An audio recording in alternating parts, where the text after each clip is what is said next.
যারা মা তারাই জানে একটি সন্তান যদি মারা যায় মার বুকে কত ব্যথা কত যন্ত্রণা।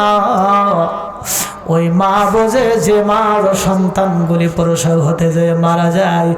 অনেক সময় দেখবেন অনেক মারা যখন ডেলিভারির সময় তখন তাদের ক্লিনিক থিয়েটারে তখন ক্লিনিকে নিয়ে যাওয়া হয় অপারেশন থিয়েটারে, তখন ডাক্তার বলে যে এই রোগীর জন্য অনেক ঝুঁকি আছে।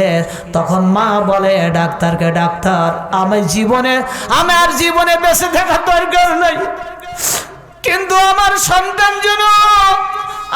সন্তানের জন্য কিছুই না হয়, আমার সন্তানের জন্য কোনো আঘাত না লাগে, ও ডাক্তার আমার জীবনের মায়া করার দরকার নেই, আমার জন্য চিন্তা করা লাগবে না, আমি মারা যায় তাতে কোনো দুঃখ নাই, কিন্তু আমার সন্তান যেন না মরে যায়। জোরে বলেন ঠিক কিনা? আর আজকের অনেক সন্তান আছে ওই মাকে যারা কষ্ট দাও, বাবাকে যারা কষ্ট দাও, তোমাদের মতো নাফরমান আল্লাহর জমিনে আর নাই। এই জন্য বিশ্বনবী বলেছেন 3 জনের জন্য বেহেশত হারাম। কয়জনের জন্য? 3 জনের জন্য বেহেশত হারাম। 1 নম্বরে হলো যারা নেশা করে, যারা মদ পান করে, ফেন্সিডিল খায়, এদের তো ইবাদত কবুল হবে না, এদের জন্য আল্লাহর জান্নাত হারাম। 2 নম্বরে যারা বাবা এবং মাকে যারা কষ্ট দেয়, বাবা মার অবাধ্য যারা হয়ে নাফরমানি করেছ, ও যুবক আজকের ওয়াজটা শুনে যাও, তোমার জন্য বেহেশত হারাম। এখনো সময় আছে আজকের ওয়াজ শোনার পরে।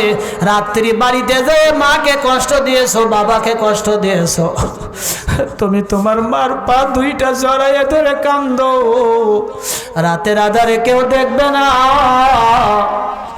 রাতের আধারে কেউ জানবে না, তোমার আল্লাহর আরশে আজিম খুশি হয়ে যাবে। এরে যুবক, আবার অনেক যুবকের বাবা নাই, অনেক যুবকের মা নাই। এমনও যুবক আছে এই মাহফিলে যাদের বাবা নাই, মা নাই, এতিম হয়ে গেছো রে যুবক। তোমার বাবার কবর রাস্তার পাশে, মার কবর রাস্তার পাশে। আরে মা,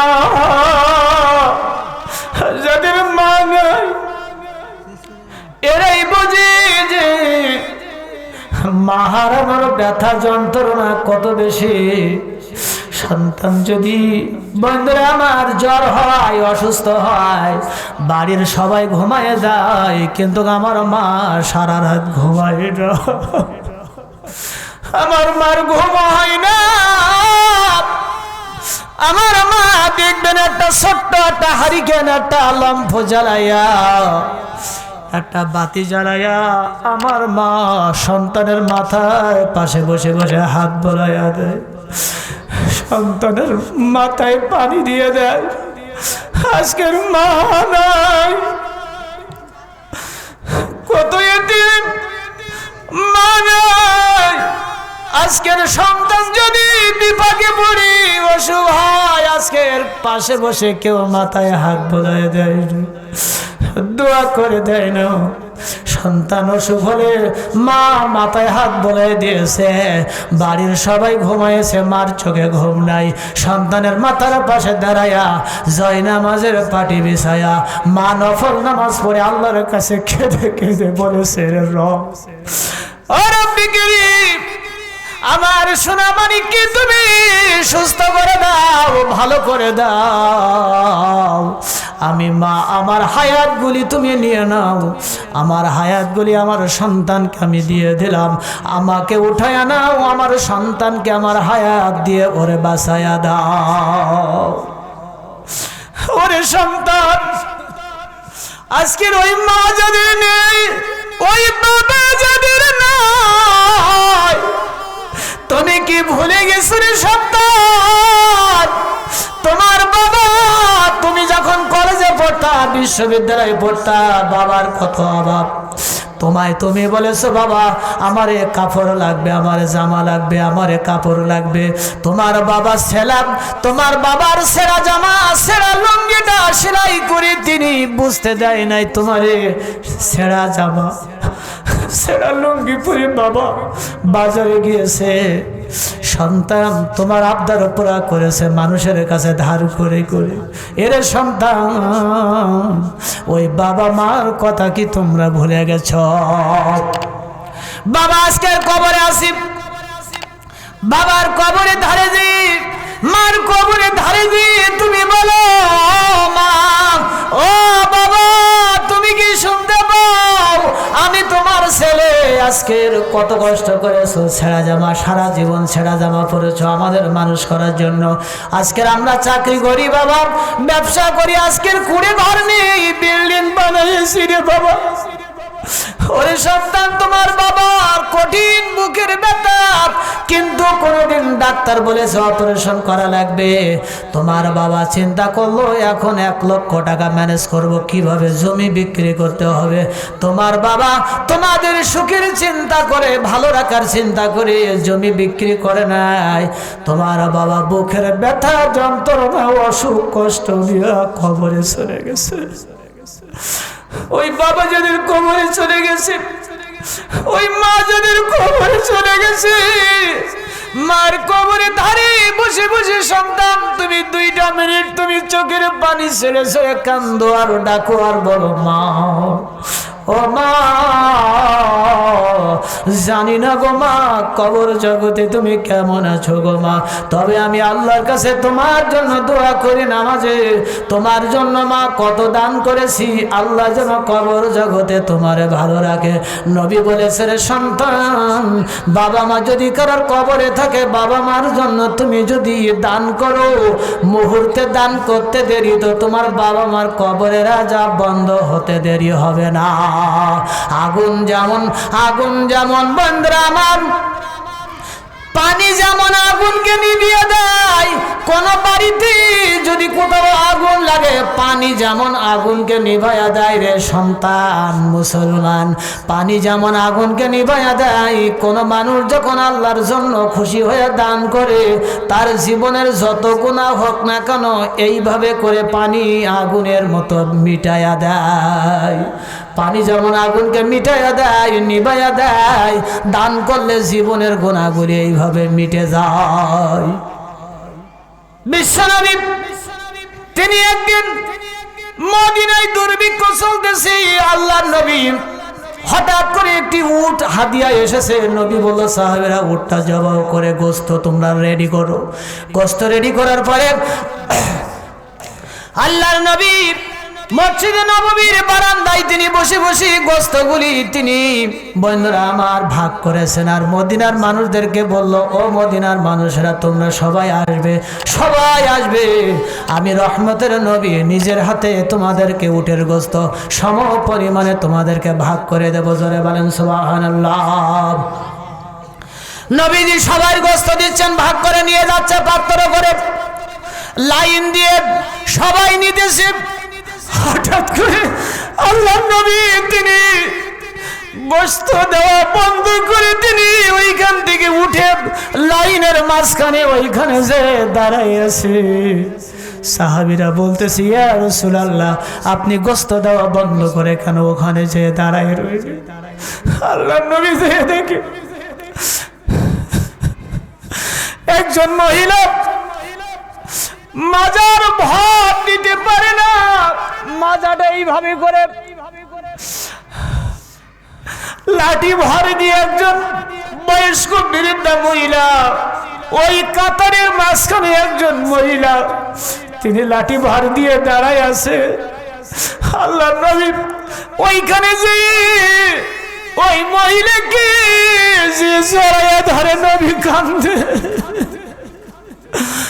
ওই মহিলার কেউ না। সাহাবীরা বলল, নবীজি কেন এইভাবে করে মহিলার জন্য কান্দে?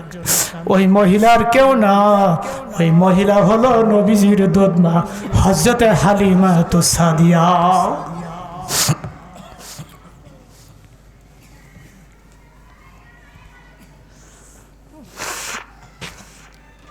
এ মুসলমান, হযরত হালিমাতুস সাদিয়া তিনি ওইখানে দাঁড়াই রয়েছে লাঠি ভর দিয়ে। আমার নবীজি কপালে চুমা দিয়ে বললেন, মা, ও মা, এইখানে এসে আপনি দাঁড়ায়া কষ্ট পাচ্ছেন, আপনি কেন আপনার সন্তান রহমের নবীর কাছে আপনি কেন যান নাই? বন্ধুরা আমার, আল্লাহর নবী মা হালিমাকে, মাকে নবী কত সম্মান করেছেন রে সন্তান। মা হালিমাকে নবীজি ধরে এনে হাত ধরে এনে মসজিদে নববীর বারান্দায় নবীর গায়ের চাদর বিছায়া দিল। গায়ের চাদর বিছায়া দিয়া আল্লাহ নবী বললেন, মা, আমার চাদরে আপনি বসেন, আমার চাদরে আপনি বসেন। মা হালিমাকে বন্ধুরা রহমতের নবী গায়ের চাদর বিছায়া দিল। মাকে বসার জন্য এত সম্মান দিয়েছেন নবী। আর আজকের যুবকেরা নতুন বউ পাইয়া আজকের সেই মাকে ভুলে যায়, বাবাকে ভুলে যায় না ফরমান। আল্লাহর নবী মা হালিমাকে তিনি দুইটা গোস্তের টুকরা দিলেন। দুইটা গোস্তের টুকরা দিয়া রহমের নবী মা হালিমাকে হাত ধরিয়ে তিনি বাড়িতে পৌঁছে দিলেন। আর বললেন, তোমরা অপেক্ষা করো, আমি আমার মাকে নিরাপদে বাড়িতে না পৌঁছানো পর্যন্ত পুনরায় আর গোশ দেওয়া হবে না। এরপরে নবীজি তার মা হালিমাকে হাত ধরে গোশতের টোপলা নিয়ে বাড়িতে নিরাপদে আল্লাহর নবী নিজে পৌঁছে দিয়ে রহমের নবী পুনরায় এসে আবার গোশত বন্টন করতে লাগলো।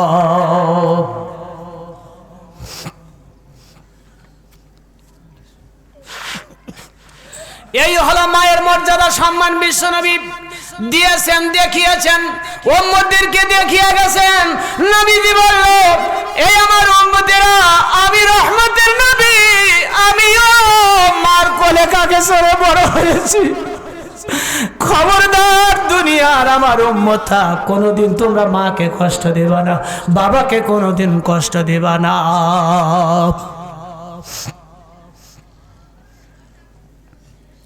আজকের কত সন্তান বউ পায়া মাকে ভুলে দেয়, আছে না নাই? মা এই জন্য ওই মার জন্য কবরে আছে কিছু নিয়ে যায় নাই। এ সন্তান, তোমার মা কত না কি তোমারে খাওয়াইছে, তোমার মা বুঝতে দেয় নাই। তোমার মা রান্না করে আগে তোমাকে দিয়েছেন যে আমার সন্তানরে আগে আমি খাওয়াই। তোমার মা কোনোদিন খাই নাই। তুমি যখন খেতে শিখেছিলে সেখান থেকে তোমার মা কোনোদিন পেট ভরে খাবার খাই নাই। যদি বিশ্বাস না করো, আজকের বাড়ি যায় তুমি তোমার মাকে জিজ্ঞাসা করে এই ওয়াজটা মিলায়া নাও। ওই মা যাদের কবরে চলে গেছে, বাবা যাদের কবরে চলে গেছে, আমি মুসাফির 5টা মিনিটের জন্য আপনাদের কাছে আমি দুটি হাত পেতে দিলাম মার জন্য। ওই মা কবরে গেছি, বাবা কবরে গেছি, বাবা মা অনেকের অসুস্থ আছে। আমি মুসাফিরের হাতে যদি আপনারা যদি কিছু দিতে পারতেন, বাবা মার কবরের আযাব বন্ধ হয়ে যাইতো, আপনার বাবা মার কষ্ট রোগ ব্যাধি আল্লাহ ভালো করে দিতেন, আযাব গজব মুসিবত মাফ হয়ে যাবে। আমি বেশি না 5টা মিনিট পরে আবার হালিমার আমি ওই ওয়াজ শুরু করব। বন্ধুরা আমার, কি বলে, এরপরে ও জয়নাবের আলোচনার দিকে আমি আবার যাব। এরপরে ট্র্যাজেডি মানের আলোচনা আপনাদের সামনে এখনো আমি কিছু আলোচনা রেডি করে রেখেছি। রবের আলোচনা করতেছিলাম, রবের অর্থ হলো 6টা, একটা পয়েন্টের উপর আলোচনা করছিলাম। কোন সন্তান আছে বলতে পারে, হুজুর আমার মা কবরে চলে গিয়েছে, বাবা কবরে আছে, বাবা মার জন্য আমি 5,000 টাকা দান করলাম, আমার বাবা কিছু নিয়ে যায় নাই, সব দুনিয়ায় রেখে গেছে। যাইতে হবে মনভেরি, দেখো না মন ঝাঁক মারি দুনিয়াদারি, ও তোর পিছে পিছে ওই তোর পিছে পিছে ঘুরছে সমন, পিছে পিছে ঘুরছে সমন, কোন দিন জানি তোর হয় সমন জারি। দেখো না মন ঝাঁক মারিয়ে দুনিয়াদারি। আল্লাহ তোমার আরেক বান্দার নাম বলে নাই, 2000 টাকা নগদ দিয়েছে, আল্লাহ কবুল করো। আল্লাহ যে নিয়তে দান করছে মাকসুদ পুরা করো। আল্লাহ পরিবারের উপর রহম করো। তার বাবা মা যদি থাকে আল্লাহ বাবা মাকে নেক হায়াত দান করে দাও, আমিন। ও বাবা মাকে ভালোবাসতে হবে, মহব্বত করতে হবে। আল্লাহ তাহলে আপনারে ভালোবাসবেন, মহব্বত করবেন। হুমা জান্নাত কর নারুকা, নবীজি বলেছেন বাপ মা তোমার দোজক আর বাপ মা তোমার বেহেশত। বাপ মা রাজি খুশি থাকলে তুমি জান্নাতে যাবা। আলহামদুলিল্লাহ শরীফুল ইসলাম 1 বস্তা সিমেন্ট দিয়েছে, আল্লাহ কবুল করে নাও। 10 জন ব্যক্তি 10 বস্তা সিমেন্ট দিবেন, একজন হয়েছে আর 9 জন ব্যক্তি ঢুকতো। জন্ম আমার নবীর যুগে হলে কেমন হতো, দোনায়নে দোনায়নে রসুলে পাককে দেখলে কেমন হতো। জন্ম আমার নবীর যুগে হলে কেমন হতো। বন্ধুরা আমার, নবীর মেয়ে জয়নাব বলতেছিলাম, এবার জয়নাবের উট তো তারে পানি খাওয়াইলো কে? এই উট তার পিঠ থেকে জমাকৃত পানি নিয়ে জয়নাবের মুখের ভিতরে ঢেলে দিয়ে জয়নাবকে পানি পান করালো। পানি পান করার পরে জয়নাব একটু তিনি শরীরে তার শক্তি সঞ্চার হওয়ার পরে জয়নাব এবার তিনি ওইখান থেকে তিনি তাকায় দেখে তার সন্তানটি ওখানে মৃত পড়ে আছে। সন্তানের দিকে থেকে আর নবীর মেয়ে জয়নাব কান্দে, আরব ইমান আনার কারণে আজকের কি পরিণতি, নিজের সন্তানটাও পর্যন্ত তানারা মেরে ফেললো। রব ও রব, ওদের বিষয় তোমার দরবারে। বন্ধুরা আমার, এরপরে উট কি করলো? উট বুঝতে পেরেছে জয়নাব তার সন্তানকে রেখে তিনি মদিনায় যেতে চাচ্ছেন না। এবার উট কি করলো? তিনি তার নিজের মুখ দিয়ে মাটি খুঁড়লো। মরুভূমির ভিতরে উট মুখ দিয়ে বালু সরাইয়া একটা গর্ত করলো। গর্ত করার পরে ওই গর্তের ভিতরে উট জয়নাবের মৃত সন্তানটা কামড় মেরে ওই গর্তের ভিতরে ওখানে রেখে দিল। রেখে দেওয়ার পরে উট আবার পুনরায় বালু সরাইয়া, মুখ দিয়ে বালু সরাইয়া বন্ধুরা আমার লেবেল করে কবরটা আপনার লেবেল করে মুখ ফুল করে দিল। এবার উটটা তার ভাষায় বুঝাতে চাই, জয়নাব এইখানে কিন্তু আমরা বিপদ মুক্ত না, তুমি বিপদ মুক্ত না। উট তখন জমিনে বসে পড়েছে আর বলল, জয়নাব তুমি আমার কাঁধে উঠাও, ওঠো, উঠে বসো, আমি তোমাকে নিয়ে তোমার বাবা রহমতের নবী মদিনায় আমি পৌঁছাইয়া দিতে চাই।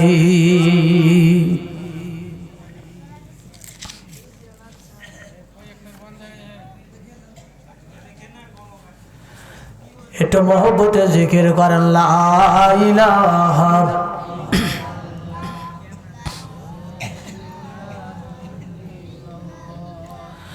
লা ইলাহা ইল্লাল্লাহু মুহাম্মাদুর রাসূলুল্লাহ সাল্লাল্লাহু। আমার মন মাজায়া রে, দিল মাজায়া মুর্শিদা ফোন দেশে যায়। দয়াল রে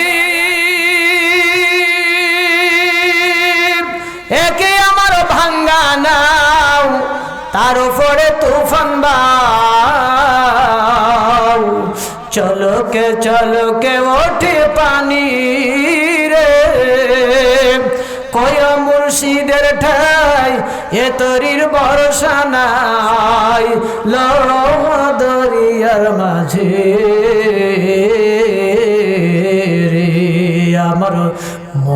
মজায়া রে দিল মজায়া মুর্শিদা ফোন দেশে যায়। বন্ধুরা আমার,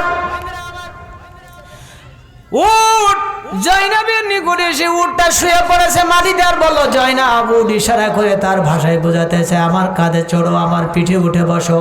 এবার জয়নাব অনেক কষ্ট করে উটের পিঠে উঠে যখন বসেছে, এবার উটটা জয়নাবকে কাঁধে করে নিয়ে এবার হাঁটতে শুরু করেছে মদিনার রাস্তার দিকে। উট এবার বন্ধুরা আমার হাঁটতে শুরু করেছে।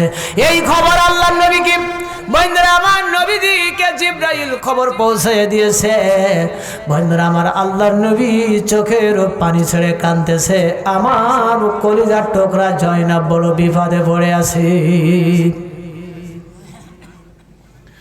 আল্লাহর নবী হুজরাত থেকে বেরিয়ে, যারা হাজী হারামাইন তারা জানেন যে রাস্তাটা মক্কা থেকে সরাসরি মদিনায় যে সংযোগ হয়েছে, সেই সময়ে এখন তো অনেক বন্ধুরা হাইওয়ে রোড করে দেওয়া হয়েছে, অনেক সুন্দর বন্ধুরা, এয়ার কন্ডিশন গাড়িতে এখন হাজিরা যায়, কত আরাম, ঠিক কিনা বলেন? এর পরবর্তীতে ওই যে হীরা গুহা, এই হীরা গুহাটা বন্ধুরা আমার 1.5 ঘন্টা সময় লাগে একটা হাজিকে উঠতে। পাহাড় কেটে কেটে সিঁড়ি বানিয়ে দিয়েছেন সৌদি সরকার, কিন্তু 1500 বছর আগে হীরা গুহাটা তো পাথরে ঢাকা জঙ্গলি রাস্তা ছিল। আমার মা খাদিজা একজন মহিলা হয়ে প্রতিদিন কাফের বেঈমানদের চোখ ফাঁকি দিয়া নবীর জন্য পানি আর খাবার পৌঁছে দিয়েছেন। মা খাদিজা পানি আর খাবার নিয়ে যাচ্ছে, জিবরাইল বলতেছে, হুজুর আমি আজ আর অপেক্ষা করব না, আমি চলে যাচ্ছি। ওই যে দেখতে পাচ্ছি খাদিজা আপনার জন্য পানি আর খাবার নিয়ে আসতেছে। আজকের খাদিজা আসলে বলবেন আল্লাহ রাব্বুল আলামিন খাদিজাকে সালাম জানাইছে। শুধু আল্লাহ নয়, আমি জিবরাইলের সালামটাও পৌঁছায়া দিবেন। ও আমার মায়েরা বোনেরা, কান লাগাবেন, গভীর মনোযোগ। আজকের অনেক মা আছে, আজকের নাম খাদিজা, নাম ফাতিমা, পর্দাও নেই, নামাজও নেই, সকালে কোরআন নেই, শুধু স্টার জলসা আর ওই মোবাইল নিয়ে ওপরে ঠেলে নিচে ঠেলে, আসে না নাই?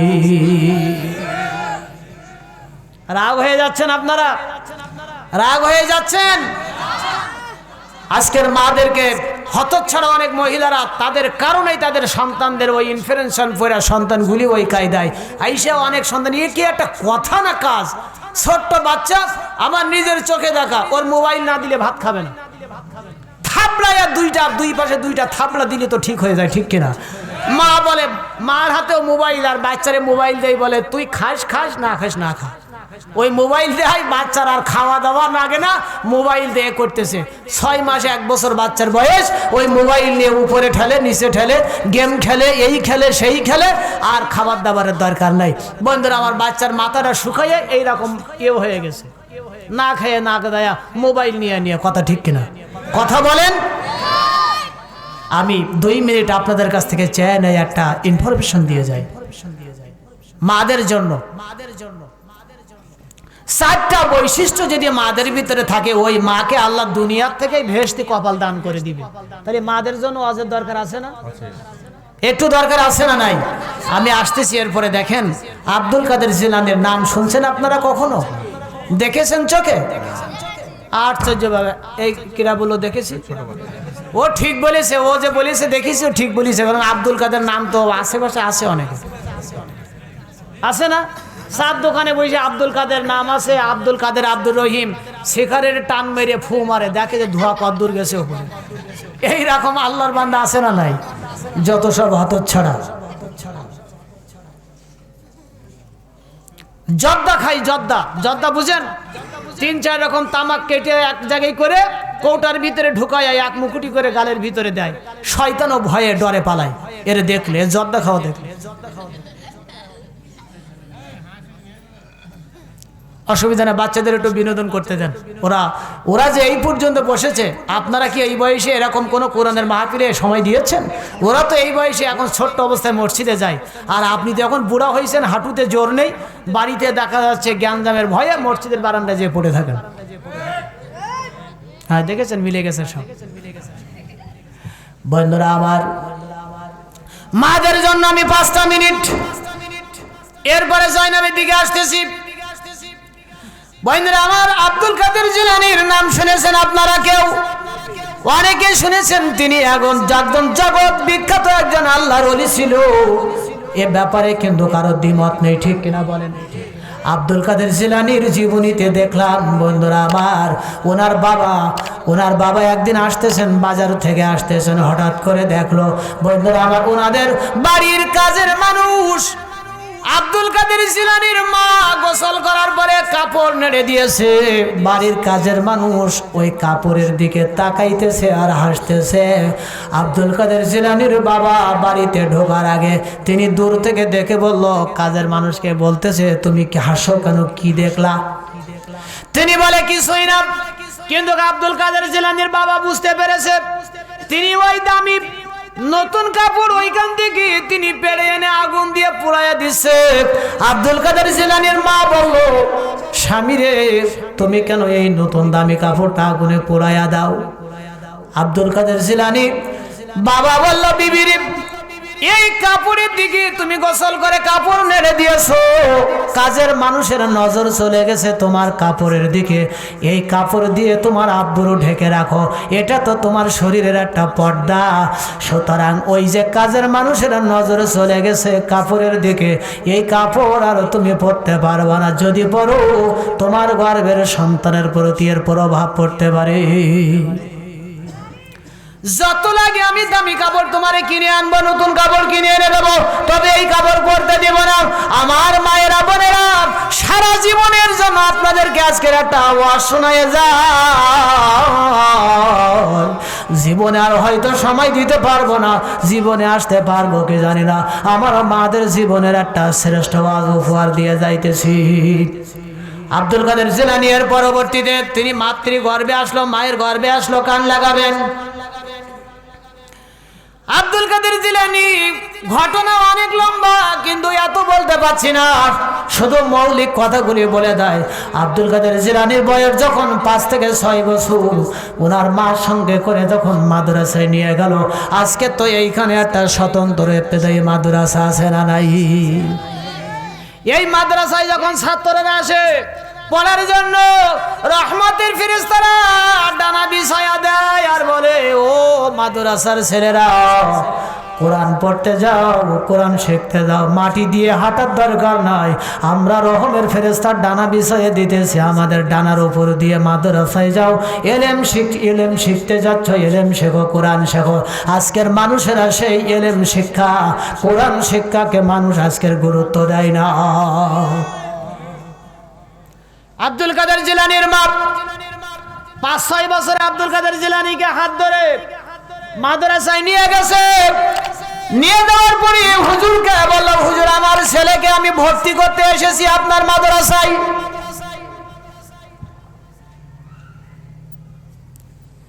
Silent please.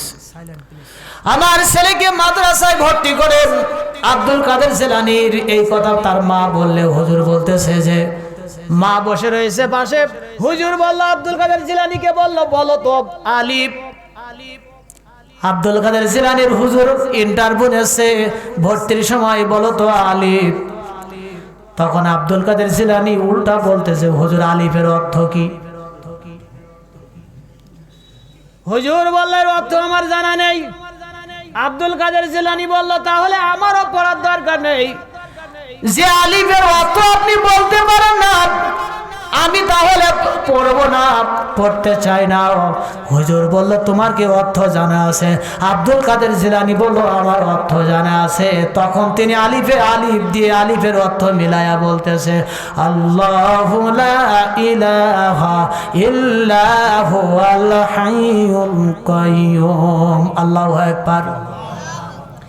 এইভাবে করে আব্দুল কাদের জিলানী তেলাওয়াত করতেছে, আলিফ মিলাইতেছে, অর্থ করতেছে, মিলাইতেছে।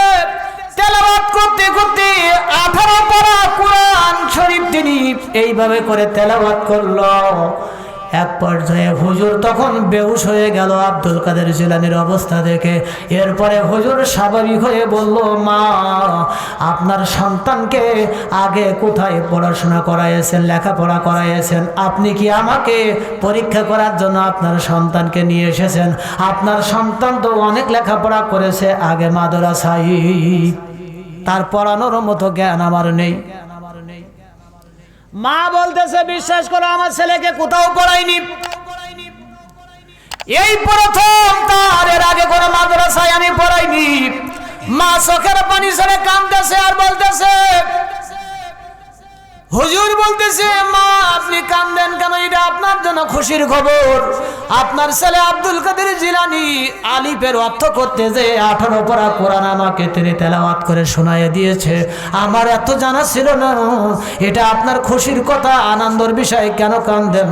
মা কেঁদে কেঁদে বলে, হুজুর আমি যে কেন কান্দি, আমার সন্তান যখন পেটে ছিল তখন আমি কোরআন পড়তাম, আমি সব সময় কোরআন তেলাওয়াত করতাম, আমি সকালবেলা কাজ করতাম, কোরআন পড়তাম।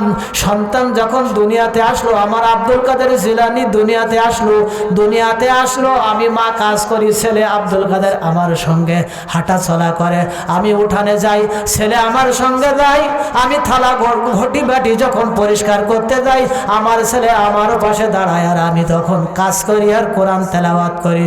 আমি আমার ছেলেকে গর্বে রেখে আমি 18 পারা পর্যন্ত তেলাওয়াত করেছিলাম। আমি নিজে যদিও হাফেজা, তবে 18 পারা পর্যন্ত তেলাওয়াত করেছিলাম। সেই 18 পারা আমার ছেলে তিনি মুখস্থ করেছে। কিন্তু আমি কাঁদতেছি এই জন্য, আমি বাকি 12 পারা যদি আমি তেলাওয়াত করতাম, আমার ছেলে হয়তো এই 12 পারা তার কমপ্লিট হয়ে যাইতো। আমি শিক্ষার জন্য আলোচনাটা নিয়ে আসলাম। ও মা, আজকের ওয়াজ শোনার পরে আপনার জীবন পাল্টে যাবে, এটা আমি বিশ্বাস করি। এই মাহফিল সাক্ষী, আপনার আজকের যত মা এই ওয়াজ শুনতে এসেছেন, মাদের জীবন দেখবেন পাল্টে যাবে, আমল পাল্টে যাবে। কারণ হলো মা, আপনার গর্ভে যখন সন্তান থাকবেন, আপনি যদি সন্তান রাখা পেটে রাখা অবস্থায় যদি আপনি কোরআন পড়েন, যদি এইভাবে করে কোরআন তেলাওয়াত করেন, হতে পারে আপনার সন্তান আব্দুল কাদের জিলানী হয়ে এই দুনিয়াতে আসবে গো মা। আল্লাহ যেন কবুল করে নেন। জোরে বলেন আমিন, আরো জোরে বলেন আমিন। এইবার আসি নেককার মহিলার 4টি বৈশিষ্ট্য। জান্নাতি মহিলার বৈশিষ্ট্য কয়টা? জোরে বলেন। যে মার মধ্যে 4টি গুণ আছে, নবী বলেছেন ওই মাকে আল্লাহ দুনিয়া থেকে জান্নাত দিয়ে দিবেন, মরবেই তো জান্নাতে যাবে। 1 নম্বরে হলো, ও মা কান লাগাবেন, স্বামী যখন বাড়ি আসবে, মহিলাদের সব কাজ বন্ধ রেখে আগে আপনার স্বামীকে সময় দেওয়া লাগবে। আর এখনকার মহিলারা কি করে, স্বামী যখন কষ্ট করে বাড়ি যায়, ঘরে ঢোকে, মহিলারা তখন ঘরের থেকে বেরিয়ে হাঁস মুরগির খাবার দেয়। কথা বলে না। তবে এই এলাকার মহিলারা কিন্তু এরকম না। এলাকার মহিলারা তারা অনেক ভালো। স্বামী যখন বাড়ি আসার সময় হয়, মহিলারা ঘর থেকে রাস্তায় যায় স্বামীরে আগায় আনতে। কত যে যায়, এটা আপনারা সব বুঝতেছেন, কথা ঠিক কিনা? স্বামী বাড়িয়েইছে কষ্ট করে, স্বামীরে সেবা না দিয়ে মহিলা তখন ঘর থেকে বেরিয়ে গরুর খাবার, হাঁস মুরগির খাবার দেওয়ানে ব্যস্ত। 2 নম্বরে হলো, এই জন্য আজকে যত পরকীয়া হয়, আজকের পরিবারের অশান্তি হয়, এটা হলো এই কারণে। মাগো, আজকের ওয়াজ শোনার পরে আপনাদেরকে পরিবর্তন হতে হবে, পরিবর্তন হওয়া লাগবে। 2 নম্বরে, আপনার স্বামী যেটা পছন্দ করে জায়েজ হলে সেটা আপনাকে মেনে নিতে হবে। আপনার স্বামী যদি বলে রাতে বা দিনে তুমি ঘরের ভিতরে ব্লাউজ পরে থাকো, তুমি শ্যাম্পু করে চুলে শ্যাম্পু করো, তোমার স্বামী যদি এই চুলগুলি দেখে, তাহলে যতগুলি চুল মাগো তোমার মাথায় আছে, এই চুল পরিমাণ নেকি আল্লাহ তোমার আমল নামায় দান করবে। তোমার স্বামী যত চুল দেখবে, তত পরিমাণ নেকি তোমার আমল নামায় দান করা হবে। কিন্তু দুঃখের বিষয় হলো, স্বামী বাড়ি গেলে চুল শ্যাম্পু করে স্বামীরে দেখায় না, গহনাগুলি পরে স্বামী যখন বাড়ি দাড়ি থাকে না, মহিলা শ্যাম্পু করে ঠিক, চুলও বন্ধুরা আমার আছে ঠিক, কিন্তু এইগুলি দেখে ওই দোকানদার আর রিক্সা চালক আর ভ্যান চালকেরা ধরে বলে ঠিক কিনা? এই বাচ্চারা তোমরা ঠিক বললে কি? তোমরা বিয়ে করছো নাকি? তোমাদের বয়স তো 5 বছর। কি কি এক্সপার্ট দেখতেছেন? 5-6 বছর বয়স বলতেছে ঠিক, মনে হচ্ছে ওরা বিয়ে করছে সব। এখন করে নাই, ওরা তো সামনে করবে নাকি, এই জন্য ওরাই বুঝতেছে আসলে ওয়াজ।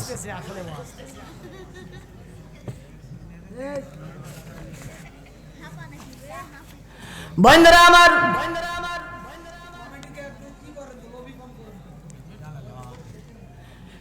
এরপরে 3 নম্বরে হলো, কয়টা বললাম? আপনার মাথার চুল, বাইরের পুরুষ যত দেখবি, বাইরের যতগুলি পুরুষ দেখবে, যতগুলি চুল দেখবে, এই পরিমাণ গুনাহ, এই পরিমাণ গুনাহ কবিরা আপনার নামায় আমলে আর লিখতে থাকবে, ফেরেশতারা লানত দিতে থাকবে।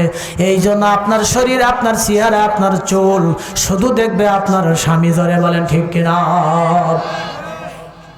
3 নম্বরে বন্ধুরা আমার, এদিকে কর্তৃপক্ষ একটু দাবি করেছেন, এরপরে আমি আসতেছি। ও আল্লাহর বান্দারা, জয়নাবের আলোচনা শুনলের পরে জয়নাবকে যখন যখন নিয়ে যাচ্ছিল, জিব্রাইল খবর বলেছে আমার নবী রাস্তার মোড়ে দাঁড়ায় তাকায় আছে, কখন আমার জয়নাব আসবে। তারপরে ঘটনা কি হলো বন্ধুরা আমার, এদিকে সামনে বদরের যুদ্ধ চলে এসেছে।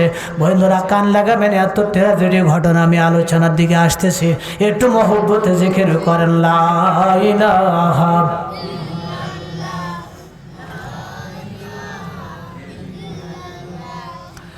লা ইলাহা ইল্লাল্লাহু মুহাম্মাদুর রাসূলুল্লাহ সাল্লাল্লাহু। বন্ধুরা জয়নাবের আলোচনা শুনে যেতে রাজি আছেন তো? কারা কারা রাজি আছেন? দুহাত তুলে আল্লাহরে দেখান, আল্লাহরে দেখান। আল্লাহ তুমি তোমার বান্দাদের হাতগুলি তোমার কুদরতি ক্যামেরায় উঠায়া নাও আল্লাহ, আর এই বান্দাগুলিকে আল্লাহ মাফ করে দাও, তোমার প্রিয় বান্দার কাতারে শামিল করো, আমিন। হাত নামান।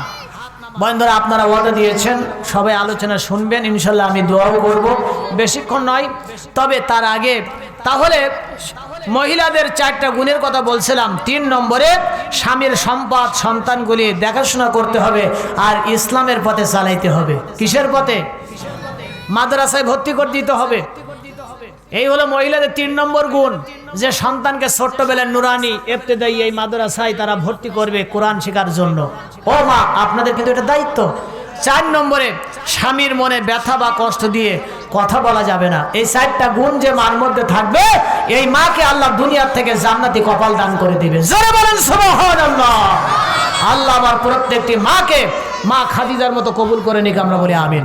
আরো জোরে বলি আমিন। বন্ধুরা আমার, এই মাদ্রাসায় আমি আপনাদেরকে বলবো 20টা কোরআন কিনে দিবেন পড়ার জন্য। এইখানে কোরআন পড়া হয় নাকি? কোরআন পড়া হয় না? হয় না। 20টা কোরআন কিনে দিবেন, এক একটা কোরআন 300 টাকা করে নিবে। আল্লাহু খাবীরুম বিমা তা'মালুন। ও দুনিয়ার মানুষ, মৃত্যু নির্ধারিত সময় আসবে, 1 সেকেন্ড আগেও নয় পরেও নয়। এই জন্য নির্দিষ্ট সময় আসার আগে তোমরা আল্লাহর রাস্তায় খরচ করো, আল্লাহর রাস্তায় খরচা করো, দান করো, তাহলে তোমরা উপকৃত হবে। তোমাদের বাবা মা যারা কবরে আছে তারা উপকৃত হবে। তোমাদের পরকালের অ্যাকাউন্ট সঞ্চয় কি বলে জমা হবে, জান্নাতের আল্লাহ পাক এটাই নাজাতের ওসিলা করে দিবে। জোরে বলেন সুবহানাল্লাহ। আল্লাহ পরবর্তীতে বললেন, ইন্নামা আমওয়ালুকুম ওয়া আওলাদুকুম ফিতনা ওয়াল্লাহু ইনদাহু আজরুন আযীম। আল্লাহ রাব্বুল আলামিন বললেন, তোমাদের ধন সম্পদ সন্তান সন্ততিতে তোমাদের কেবল এটা পরীক্ষার বস্তু।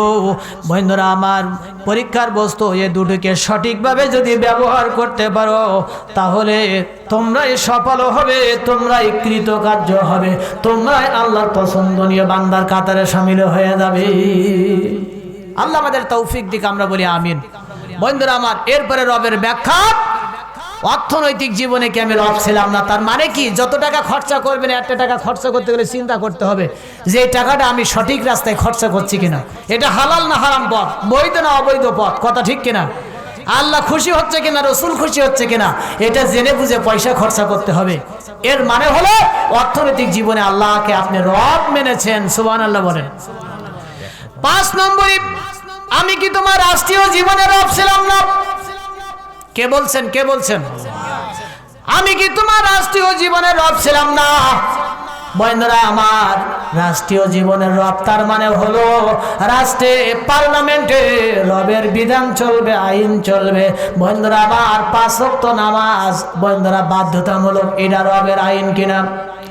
এই সমাজে মদ চলবে না, এই সমাজে নেশা থাকবে না, ফেন্সিডিল থাকবে না, টেন্ডারবাজি, চাঁদাবাজি সব বন্ধ করতে হবে। এটাও রবের আইন, এটাও রবের হুকুম, জানে বলেন ঠিক কিনা? এই জন্য 5 নম্বরে, রাষ্ট্রীয় জীবনে পার্লামেন্টে আল্লাহ আপনার রব, এটাও প্রমাণ করতে হবে। কঠিন হয়ে গেল ওয়াজটা, তাই না? ব্যাখ্যা দিতে পারলে যে কত যে আপনার এর ভিতরে সাগর আছে। এই একটা আয়াতের উপরে আমার যে কনফিডেন্স আমি নিয়ে এসেছিলাম, এর ভিতরে সাগর, আলহামদুলিল্লাহ, কিন্তু বলতে পারলাম না, সময়ের অভাব। আল্লাহ সুযোগ করলে আবার একদিন হয়তো দেখাও হয়ে যাইতে পারে। এর পরবর্তীতে 6 নম্বরে আল্লাহ রাব্বুল আলামিন বলছেন, বন্ধুরা আমার, আজকের যে মদ, আজকের ফেন্সিডিল, এই তারপরে আর একটা কি আছে জানো? এই দেখেছেন সব মুখস্থ, এইগুলি আপনারা নিশ্চয়ই এটা জানা আছে, মানে এর সঙ্গে সম্পর্ক পরিচিতি আছে আপনাদের। না না, আপনারা ভালো ভালো বন্ধুরা। বিগত সপ্তাহে এক মাহফিলে বলতেছি যে মদ কেমন লাগে, কয়েকজন বলতেছে খুব ভালো, খুব ভালো। আমি খাইছেন কয়দিন, বলতে মাথা খারাপ, আস্তাগফিরুল্লাহ, তওবা তওবা। বন্ধুরা আমার, আজকের যুব সমাজ ধ্বংসের দ্বার প্রান্তে দাঁড়িয়েছে। বাপ, আমি যুবকদের হাত জোড় করে বলি, ও যুবক, তোমরাই না আগামী এই দেশের রূপকার, এই দেশ, এই জাতির ভবিষ্যৎ। তোমাদের উপরে কিন্তু অনেক কিছুই কিন্তু নির্ভর করতেছে, ঠিক কিনা বলেন? এই জন্য যুব সমাজ শেষ তো দেশের উন্নয়ন শেষ, সব শেষ। আমার যুবকদেরকে হাত জোড় করে, যুবকদের পায়ে হাত রেখে বলে যায়, কারণ এই নেশা বড় খারাপ জিনিস। যুবক, নবীজি বলেছেন 3 জন ব্যক্তির জন্য আল্লাহর বেহেশত হারাম, তার ভিতরে যারা মদ খায়, নেশা করে, এদের ইবাদত তো কবুল হবেই না, এদের জন্য বেহেশত হারাম। আমি বলি নাই, নবী বলেছেন। এখন কোরআনের আয়াতও এর ভিতরে আছে, আমি কোরআনের সেই আয়াতটাও আপনাদেরকে শোনাই দিচ্ছি, তাহলে আপনারা বুঝতে পারবেন। আল্লাহ রাব্বুল আলামিন কোরআনুল কারীমের ভিতরে বলছেন, এই কথাটা আমার না, সকলে আমার সঙ্গে পড়ুন, বিসমিল্লাহির রাহমানির রহিম। ইয়া আইয়ুহাল্লাযীনা আমানু ইন্নামাল খামরু ওয়াল মাইসিরু ওয়াল আনসাব ওয়াল আযলামু রিজসুম মিন আমালিশ শাইতান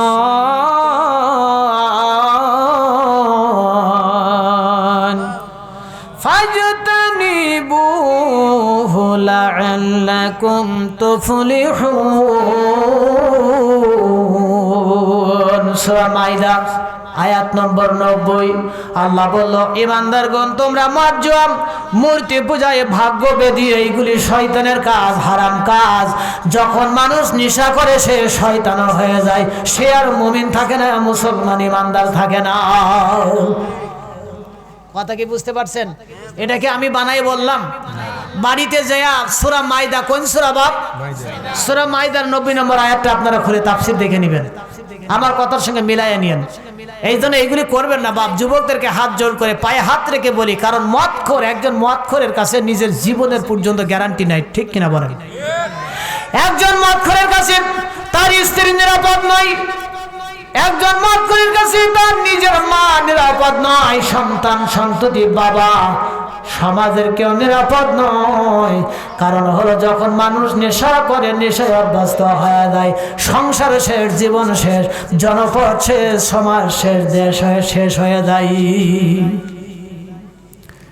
এই জন্য আমি আপনাদেরকে বিনয়ের সাথে দাবি করে গেলাম, ছোট্ট একটা কথা বড় আমার মনে পড়ে গেল। হযরত ওমর একদিন গভীর রাতে যাচ্ছেন, ওমর পার্লামেন্টে আইন পাশ করেছেন মদ খাওয়া যাবে না, মদ খাইলে তার ৮০টা বেতের বাড়ি। কয়টা? আরো জোরে বলেন। হযরত ওমর আইন পাশ করল, মদিনার যুবকেরা চিন্তা করলো আর মদ খাওয়া যাবে না। ওমর আইন পাশ করেছে, এইবার এই যুবক গভীর রাতে তিনি চুরি করে একটা বোতলে মদ কিনে, মদ ভরে ব্যাগের মধ্যে করে পেঁচায়া জড়াইয়া গভীর রাতে মদ কিনে তিনি বাড়ি যাচ্ছেন। তিনি চিন্তা করলো দিনের বেলায় ঘরের দরজা দিয়ে মদ পান করব, কারণ ওমরও পার্লামেন্টে আইন পাশ করেছে মদ নিষিদ্ধ, হারাম, সুতরাং মদ খাইলে ওমরও তো কারারুদ্ধ করবে। এইবার যুবক মদ নিয়ে আসতেছি, ওমরের সামনে দেখা পড়ে হয়ে গেছে। ওমর বলতেছে, যুবক তুমি গভীর রাতে কোত্থেকে আসলা, কোথায় যাবা, তোমার হাতে ওইটা কি? এখন যুবক যদি বলে আমির আল মুমিনিন আমার হাতে এটা মদ কিনে নিয়ে যাচ্ছি, ওর কি রক্ষা আছে? যুবক